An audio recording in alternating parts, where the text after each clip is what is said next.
शिवरात्रि शिव और शक्ति का मिलन है, सामान्य बात नहीं है। शिव भी शब हो जाते हैं, इकारांत स्त्रीवाचक शब्द हट गया तो शिव भी सब है। शिव और शक्ति का मिलन है। दरअसल ये क्या है, बसंत उत्सव का काल चल रहा है ना, बसंत पंचमी। हमने बताया था ना पिछली बार, कृष्ण भगवान ने पहली बार माता सरस्वती का पूजन किया, वो शुक्ल पक्ष पंचमी था। उस दिन से बसंत पंचमी शुरू हुआ और बसंत उत्सव शुरू हुआ। इसका शिवरात्रि शिव और शक्ति का मिलन है। क्यों?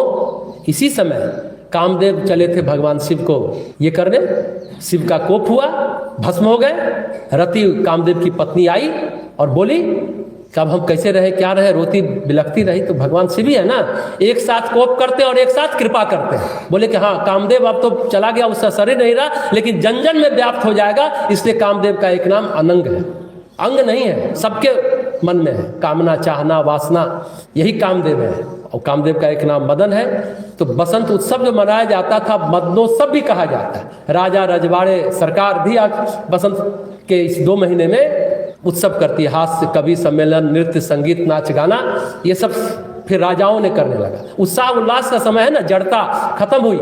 बसंत पंचमी से ही ठंडक जाती है ना, हम लोग सिकुड़ रहे हैं, फिर निकलने लगते हैं उत्साह उमंग का। और उसका चरम जाता है होली। बसंत उत्सव का चरम है, धीरे धीरे बढ़ता गया, चरम है।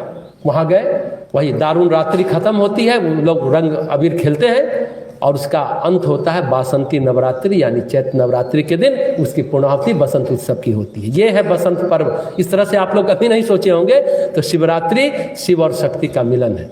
कहते हैं बसंत पर से ही सृष्टि बनना शुरू हुआ। इंसान तो बाद में आया, पहले वृक्ष वनस्पति आ जाता तभी तो आता इंसान। तो खाता क्या? ब्रह्मा जी ने सबसे पहले इन लोग को बनाना शुरू किया। नई नई कोपलें खिलने लगी, पतझड़ के बाद नया जीवन, नया सृजन हुआ। तो बसंत पर्व इसलिए मनाया जाता है। शिवरात्रि में शिव और शक्ति का मिलन। रामकृष्ण परमहंस कहते हैं ना, सांप अगर बैठा हुआ है तो शिव है, निश्चेतन है उसकी ऊर्जा। और सांप जब चलने लगा, क्रियाशील हो गया, तो वो शक्ति है।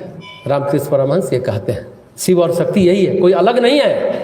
इसलिए अर्धनारीश्वर कहा जाता है भगवान शिव को। आधा शरीर पुरुष का, आधा शरीर नारी का है। एक एक चीज को समझिए, उस तरह से पूजा पाठ करिए। धर्म क्रिया नहीं है, धर्म भाव है। इमोशनली कनेक्ट होते हैं तो यज्ञ करना, आहुति देना, अभिषेक करना तो फलेगा।